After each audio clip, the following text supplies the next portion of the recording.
अस्सलाम वालेकुम दोस्तों, मेरा नाम है लियो मिस्टर रमेश मौजूदा दाऊद और आप देख रहे हैं जिस वक्त क्रिकेट लवर अली शो किसको देखना बनता है। दूसरे आप लोग से बात करने जा रहे हैं। बात करेंगे जी आज आपके साथ कि साउथ अफ्रीका का स्क्वाड पहुंच चुका है T20 का पाकिस्तान। क्या स्टोरी है वो आपको बताएंगे। भाईजान पिंक T20 जो खेला जाएगा, पाकिस्तान भी जो है वो अपनी पिंक जर्सी में जो है शामिल हो जाएगा साउथ अफ्रीका के साथ। ये क्या स्टोरी है? वैसे तो साउथ अफ्रीका ही हमेशा पिंक पहनता है, पाकिस्तान क्यों पहनेगा पिंक? दरअसल बात करेंगे मोहम्मद आमिर का स्टेटमेंट आया फखर जमान के ऊपर जो ड्रॉप किया गया, उनको क्या कहना उनका वो आपको बताएंगे। पीएसएल के हवाले से कुछ बड़े फैसले हुए हैं। क्या फैसले हुए पीएसएल 11 को लेकर वो आप लोग से शेयर करेंगे। जो अली तरीन है वो एंग्री है भाई, उन्होंने तो वो फाड़ भी दिया है जो नोटिस वो उसको फाड़ फोड़ के फेंक दिया है। क्या कहानी इस पर गुफ्तगू करेंगे। और श्रीलंका के हवाले से कुछ अपडेट आ रही है T20 वर्ल्ड कप के हवाले से, वो भी आप बड़ा फैसला किया श्रीलंका ने। तो अगर आप हमारे चैनल पर पहली बार आए चैनल को सब्सक्राइब करें, साथ के ना भूलिएगा। बात का आगाज करते हैं नंबर खबर के साथ जो हमारे पास आ रही है। तो दाऊद साहब, साउथ अफ्रीका का जो T20 स्क्वाड है वो पाकिस्तान पहुंच चुका है। 28 तारीख को जो है पाकिस्तान और श्रीलंका निकल गया मुझसे साउथ अफ्रीका के दरमियान पहला T20 जो खेला जाना है और रावलपिंडी में ये शेड्यूल है। क्या अपडेट है भाई इसके बारे में? देखिए, आज पाकिस्तान पहुंच चुका है। साउथ अफ्रीका का T20 स्क्वाड बहुत ही मच अवेटेड ये T20 सीरीज है, क्योंकि इसमें अब पाकिस्तान के स्क्वाड में भी काफी सारी तब्दीलियां हो चुकी हैं। बाबर आजम स्क्वाड में आ चुके हैं, नसीम शाह की वापसी हो चुकी है, फखर बाहर है, हारिस रऊफ बिल्कुल ये तो है। खैर इसके बाद आपके साथ शेयर करेंगे कि पाकिस्तान की जो प्लेइंग 11 होने जा रही है वो भी कुछ जरिए बता रही है कि पाकिस्तान अपनी क्या प्लेइंग 11 खिलाएगा, वो भी बात करेंगे। लेकिन अली साहब, आज साउथ अफ्रीका पहुंची, उनका काफी वेलकम भी किया गया। एक अच्छी टीम है। हाँ, कुछ सवाल जरूर है कि बड़े बड़े नाम जो है वो अब नहीं है। मिलर इस T20 टीम की क्यादत कर रहे थे, लेकिन कल ही हमने आपको बता दिया था कि साउथ अफ्रीका के स्क्वाड में तब्दीली हो गई है और अब फेरेरा कप्तानी करेंगे। मिलर जो बाहर हो गए हैं, कॉट्जी भी बाहर हो गए हैं, बार्टमैन को शामिल कर लिया गया। तो काफी सारी तब्दीलियां साउथ अफ्रीका की टीम में भी है। हाँ, कुछ लोग बात भी कर रहे हैं कि जो बड़े नाम है काफी ज्यादा वो नहीं है, लाइक ओडीआई में मार्करम भी आपको नजर नहीं आ रहे हैं, रबाडा को उन्होंने रेस्ट करवाया है। लेकिन उसके बावजूद साउथ अफ्रीका की जो टीम है वो एक अच्छी नजर आ रही है। और पाकिस्तान की तो रवायत रही है कि जब छोटी टीम्स आई है अली साहब, हमने उनके अगेंस्ट स्ट्रगल ही किया। दूसरी तरफ यह भी फैसला कर दिया गया पाकिस्तान क्रिकेट बोर्ड की तरफ से कि जो पहला T20 28 तारीख को खेला जाएगा उसमें पाकिस्तान की टीम पिंक जर्सी पहनेगी, पिंक शर्ट अपनी पहनेगी, पूरा यूनिफॉर्म पिंक होगा। और आपको पता है कि जो ब्रेस्ट कैंसर है उसकी आगाही के लिए यह मुहिम चलाई जाएगी। साथ ही साथ एक अच्छा इकदाम भी किया गया। जो लाहौर का एक हॉस्पिटल है पिंक रिबन के नाम से, उन्होंने ये ऐलान किया कि 28 तारीख को वो तमाम ट्रीटमेंट और तमाम जो चेकअप और स्कैनिंग है वो उस दिन बिल्कुल मुफ्त करेंगे। और कहा यह भी किया है कि जो मैच के दरमियान कमेंट्री में भी इससे आगाही दी जाएगी पाकिस्तान में, ताकि इसकी आगाही बढ़े। तो ये एक अच्छा इकदाम है और 28 तारीख को आप पिंक जर्सी में पाकिस्तान टीम उतरेगी। हम देखते हैं कि साउथ अफ्रीका वैसे भी हमेशा ये रिक्वेस्ट करती है किसी भी बोर्ड के साथ उनकी सीरीज होती है, और अगर हम साउथ अफ्रीका भी कोई टीम जाती है तो वो एक मैच जरूर पिंक जर्सी में आगाही के लिए खेलते हैं। नहीं बिल्कुल जी, ये पाकिस्तान क्रिकेट बोर्ड ने एक अच्छा इकदाम जो वो लिया है। खैर इसके बाद जो अपडेट आ रही है वो आ रही है जी आमिर के हवाले से। तो आमिर ने स्टेटमेंट दिया जी फखर जमान को लेकर, जहां पर उनका कहना है कि फखर जमान के साथ जो ज्यादती हुई है। अगर आप समझ रहे हैं कि साइम यूब जो पाकिस्तान की तरफ से जो ओपनिंग करेंगे या पाकिस्तान की तरफ से जो वो खेलेंगे, तो फिर साइम यूब ने ऐसा क्या किया है कि जो फखर जमान ने नहीं किया कि आपने साइम यूब को रख लिया और फखर जमान को ड्रॉप कर दिया। देखिए, फखर जमान के लिए तो इस टाइम ऐसा लग रहा है कि हर कोई बात कर रहा है और बात करना बनती भी है। हमने भी कल सेट हो गई है, हमने भी कल यही बात की थी कि फखर जमान को बाहर करना एक अहमकाना डिसीजन है, एक बेवकूफाना डिसीजन है। हमेशा आप फखर जमान को ही बली का बकरा बनाते हो। पता नहीं क्यों। इवन आपके कप्तान सलमान अली आगा ने भी प्रेस कॉन्फ्रेंस में बात कही थी कि फखर जमान, वो जो हम बात करते हैं, उन्होंने कहा कि फखर जमान को पाकिस्तान क्रिकेट में वो रिस्पेक्ट नहीं मिलती या वो क्रेडिट नहीं मिलता जो वो डिजर्व करते हैं। ये मैं नहीं या ये नहीं कह रहे, ये सलमान अली आगा ने बात बोली थी अभी एशिया कप में, ये उन्होंने बात की थी। तो आप देख लो कि अभी कहा गया कि जो आपकी सिलेक्शन कमेटी थी उन्होंने फखर जमान को बाहर कर दिया। कुछ सोर्स ये बताते हैं कि फखर जमान को इसलिए हमने ड्रॉप किया, अभी हम चेक करना चाह रहे हैं। ऐसा नहीं है कि वो हमारे प्लान में नहीं है या हम T20 वर्ल्ड कप में उनको लेकर नहीं जाएंगे, हमने इसलिए उनको रिजर्व में रखा है। इस पर मोहम्मद आमिर ने बोला, उन्होंने कहा कि पहले तो उन्होंने बाबर आजम के वाले से बात किया। उन्होंने कहा कि ठीक है बाबर आजम टीम में जरूर आए हैं, लेकिन उनको ठीक है, शायद फैंस का भी बहुत प्रेशर था और सारे चाहते थे कि उनको टीम में लाना, इसलिए भी उनको लाया गया। इवन साउथ अफ्रीका के अगेंस्ट वो अच्छा कर रहे थे, लेकिन T20 में उनको अपना स्ट्राइक रेट बेहतर करना पड़ेगा अगर वो अपनी जगह बनाना चाहते हैं। फिर उन्होंने कहा कि साइम की इतनी अच्छी परफॉर्मेंस नहीं थी, लेकिन चलो साइम एक अच्छा खिलाड़ी है, हमें पता है साइम के अंदर पोटेंशियल है, लेकिन अगर आपने साइम को रखा है तो फखर जमान को आपने कैसे बाहर कर दिया। फखर जमान के हवाले से उन्होंने ये भी बात की कि ये तो आप सोच भी नहीं सकते और ना आप अफोर्ड कर सकते हो कि आप फखर जमान को वर्ल्ड कप 2026 में वर्ल्ड कप में चले जाओ। बिल्कुल, आप उनके बगैर जा ही नहीं सकते और ना आप जाओगे। तो साहब आपने क्या चेक करना है? जब आपने चेक करना वो आप और टीम में और जगहों पे चेक कर सकते हैं, मिडिल ऑर्डर में आप चेक कर सकते हैं। आपकी सिर्फ एक चीज 100% कंफर्म थी, और वो ये थी कि आपकी ओपनिंग, वो भी आपकी 2-3 मैचों के बाद जो है कंफर्म हुई कि यार ये दोनों बड़ा बेहतर परफॉर्म कर रहे हैं, हम जो है वो साइम को जो है वो 1 डाउन पे ले जाएंगे, जिससे आपकी और ओपनिंग जो है सेटल होगी। लेकिन अगर आप जो है वो सेट हुई हुई ओपनिंग के अंदर वो कहते हैं ना, आप कीड़े निकालेंगे, उंगलियां मारेंगे, तो आपकी ये भी चीज खराब हो जाएगी। बिल्कुल। और साथ उन्होंने रिजवान की कप्तानी को लेकर भी बात की। उन्होंने कहा कि मुझे लगता है कि मोहम्मद रिजवान के साथ ज्यादती हुई है, उनसे कप्तानी छीन लेना इस तरह से। शाहीन एक अच्छे कप्तान है जरूर, लेकिन जिस तरह से रिजवान से कप्तानी ली गई है, वो कहते हैं कि यहां पर ऐसा लगता है कि किसी की भी पक्की कप्तानी नहीं है, इस तरह कभी भी टीम सेटल नहीं होती। शान मसूद का भी ऐसा लगता है कि हर सीरीज टू सीरीज वो अपनी कप्तानी रिटेन करते हैं, और कभी भी किसी भी सीरीज के बाद उनको निकाल दिया जाएगा। हर सीरीज के बाद ये शोर मचता है कि उनकी कप्तानी जा रही है। सलमान अली आगा के साथ भी उन्होंने कहा यही चल रहा है, एक सीरीज गुजरती है उनकी कप्तानी पर उन पर क्रिटिसाइज शुरू हो जाता है, तो इस तरह से चीजें ठीक नहीं होती। लॉन्ग टर्म आपको डिसीजन लेने पड़ते हैं। लेकिन उन्होंने फखर जमान के लिए आवाज उठाई है, और हर कोई ये बात कर रहा है कि फखर जमान के साथ ज्यादती हुई है। हाँ, बहुत सारी कुछ अच्छी चीजें भी हुई हैं, जैसे उस्मान तारिक को आपने चांस दिया है, अगर उनका एक्शन रिपोर्ट नहीं होता तो आई थिंक वो एक बड़ी बेहतरीन चॉइस बनेंगे T20 वर्ल्ड कप के लिए, स्पेशली श्रीलंका में उनको एक्सपीरियंस भी, और वहां की कंडीशंस में अगर वो खेलते हैं तो भला बन जाएंगे वो उस्मान तारिक। फिर उसके बाद बाबर आजम को भी ठीक है, आपने उनको चांस दिया है। आगे फ्यूचर अगर आप देखो T20 वर्ल्ड कप श्रीलंका में खेला जाना है, अभी भी साउथ अफ्रीका में भी कहा जा रहा है कि स्पिन विकेट बनाई जाएंगी, तो यहां पे आपको एक पक्का मैच्योर प्लेयर चाहिए। तो हां, अच्छी बात है, बाबर आजम को आपने टीम में डाला है, हुसैन तलत को आपने ड्रॉप किया, कोई दिलशाह की परफॉर्मेंस नहीं थी T20 में, उनको आपने ड्रॉप किया। लेकिन कोई दिलशाह के हवाले से भी मेरा पॉइंट ऑफ व्यू बड़ा ये है कि आपने T20 से ड्रॉप किया, बिल्कुल ठीक किया, लेकिन आप उनको ODI में, वो हमेशा से पास में अगर आप 4-5 साल से उनका रिकॉर्ड देखो, उन्होंने T20 में कभी भी नहीं किया। उन्होंने जब भी रन बनाए अली साहब, ODI में बनाए हैं। इवन चैंपियंस ट्रॉफी में भी उन्होंने ODI में रन बनाए, और उसके बाद आपने उनको ODI से ड्रॉप करके T20 में रख लिया। उसने चैंपियंस ट्रॉफी में अच्छा किया, आपने उसको ODI से ड्रॉप करके T20 में डाल दिया। उसने फिर T20 में बुरा किया, आपने उसको ड्रॉप किया, फिर उसने कुछ भी नहीं किया, आपने बगैर कुछ किए उसको एशिया कप के स्क्वाड में डाल दिया T20 में। वो अच्छा ODI में करता है, लेकिन आप उसको हमेशा T20 में चांस देकर उसको निकाल देते हो, ये भी समझ नहीं आती।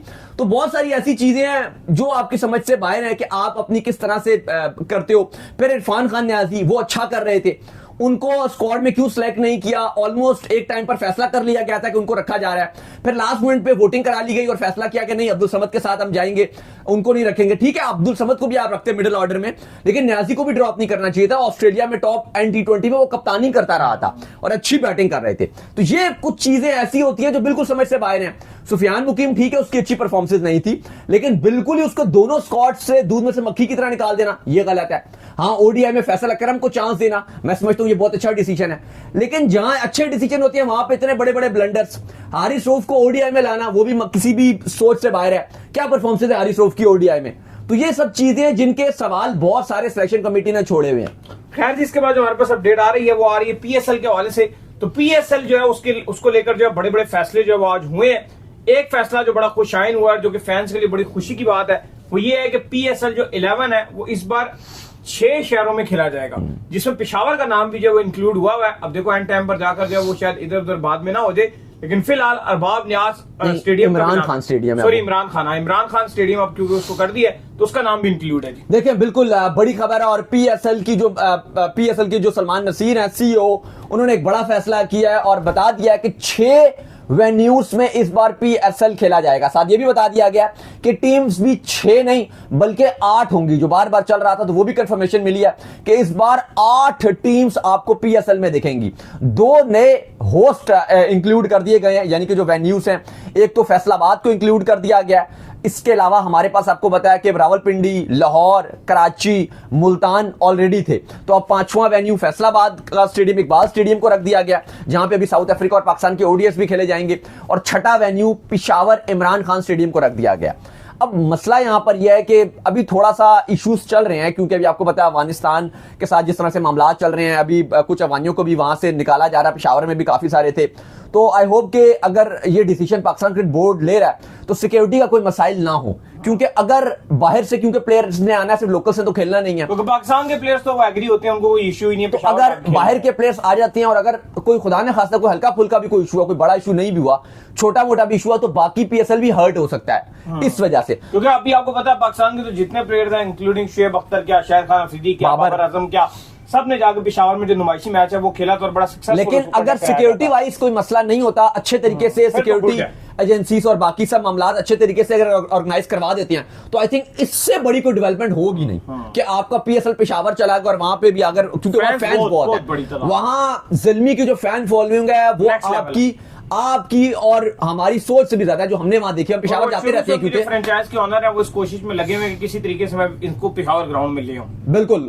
तो और वो जावेद अफरीदी पूरी कोशिश कर रहे हैं कि जाहिर है वो चाहते हैं कि होम वेन्यू के सामने ज़िल्मी खेले, तो वो एक बहुत बड़ी हाइप बन जाएगी। तो ये एक अच्छा फैसला हो सकता है अगर ये होता है। और भी दो जो नई टीम्स हैं वो भी कहा गया सलमान नसीर की तरफ से कि जल्द हम जो है वो उनके हवाले से बता देंगे और जल्द वो दो टीम्स भी सामने आ जाएंगी, बिडिंग प्रोसेस किया जाएगा और वो भी आ जाएंगी। खैर अली तरीन जो बड़े एंग्री हैं जी, कल उन्होंने जो एक नोटिस भेजा गया था, एक वीडियो भी सामने आया जिसमें उन्होंने उस नोटिस को जो है वो फाड़ कर जो है फेंक दिया और नोटिस को जो मानने से किस किस्म का जो है इनकार कर दिया। बड़ा उन्होंने जायज बातें भी किसी हद तक की। उन्होंने ये भी कहा कि यार आप जो है वो जो भी पीएसएल की जो मैनेजमेंट है वो मुझे बुलाए, बिठाए, मुझे चाय पिलाए, कुछ 2-3 बिस्किट खिलाए, हम आपस में जो मसले उसको रिजॉल्व कर लें। लेकिन आपको सिर्फ वो लोग पसंद है जो यस सर कहते हैं और यस सर के अलावा आपको कोई भी बंदा जो है वो कुछ क्वेश्चन करता हुआ बंदा आपको पसंद ही नहीं। देखिए बात उन्होंने बिल्कुल सारी जायज की अली तरीन ने, और उनकी बातों से ये पता चलता है कि पीसीबी इस टाइम ये कह रहा है कि मैं बात सुनूंगा ही नहीं। मतलब जो मैंने कह दिया वो लास्ट डिसीजन है, वो मेरा आखिरी फैसला है, वो बादशाह सलामत का फैसला है। ये लगा उन्होंने जैसे कहा कि यार अब मैंने क्या गलत बात की, मुझे एक बात बताओ।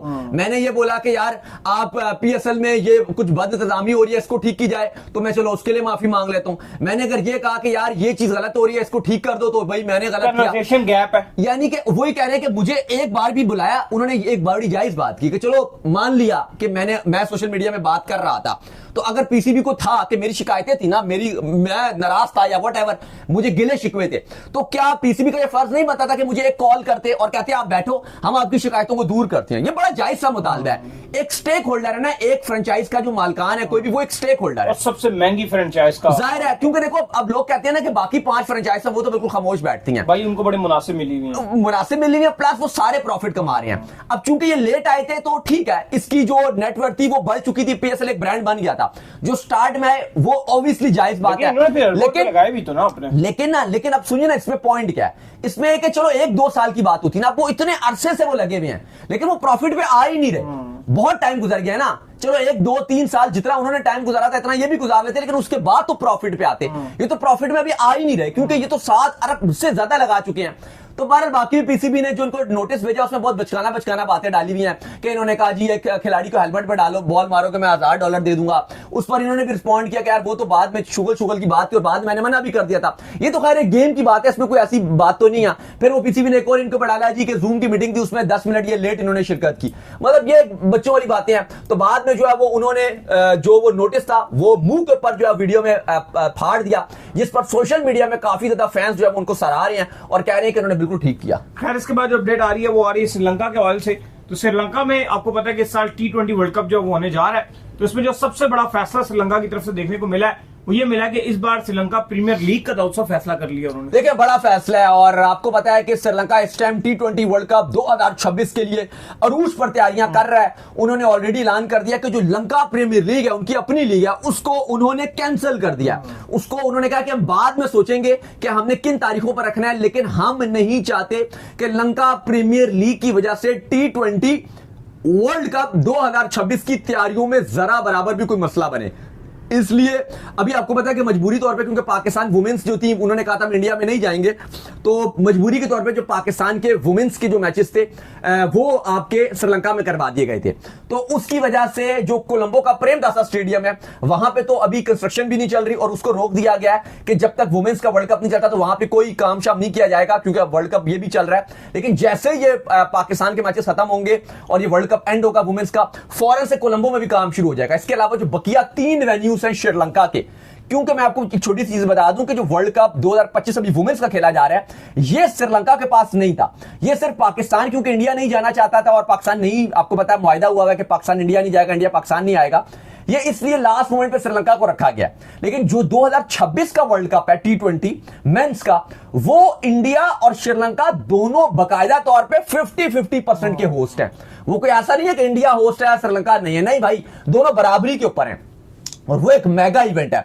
तो श्रीलंका ने अपने जो बकिया 3 वेन्यूज हैं उन पे ऑलरेडी काम चल रहा है, मीडिया बॉक्स पे वो काम करवा रहे हैं, जो ब्रॉडकास्टिंग एक्सपीरियंस है उस पे कंस्ट्रक्शन चल रही है, रेनोवेशन ऑलरेडी वहां पर चल रही है, और कहा जा रहा है वुमेन्स के वर्ल्ड कप के फौरन के बाद जो प्रेमदासा स्टेडियम है वहां पे भी शुरू कर दिया जाएगा काम। लेकिन अली साहब उन्होंने लंका प्रीमियर लीग को कैंसिल कर दिया वर्ल्ड कप की खातिर। बहुत बड़ी बात है जी, ये बहुत बड़ी बात है कि उन्होंने इतना बड़ा डिसीजन जो है वो लिया है। तो चलिए उम्मीद करते हैं आज हमारा शो आपको आया। वीडियो को लाइक कीजिए और चैनल को सब्सक्राइब कीजिए, साथ ही बेल आइकन को बजाइए, एक और काम कर लीजिए, वो कर लीजिए, इंस्टाग्राम के ऊपर जाइए, इनको फॉलो कीजिए। बिल्कुल इंस्टाग्राम पे मुझे फॉलो कर लीजिए, वहां पे मैं मौजूद हूं, दाऊद क्रिकेट करें। अगर आपको कोई सवाल हो तो भेजिए और उनको भी फॉलो कीजिए। मुझे फॉलो कीजिए, मैं ऑफिशियल के नाम से डिस्क्रिप्शन में मौजूद है। आप सुनते हैं नेक्स्ट वीडियो में। अल्लाह हाफिज़, बाय बाय। अल्लाह।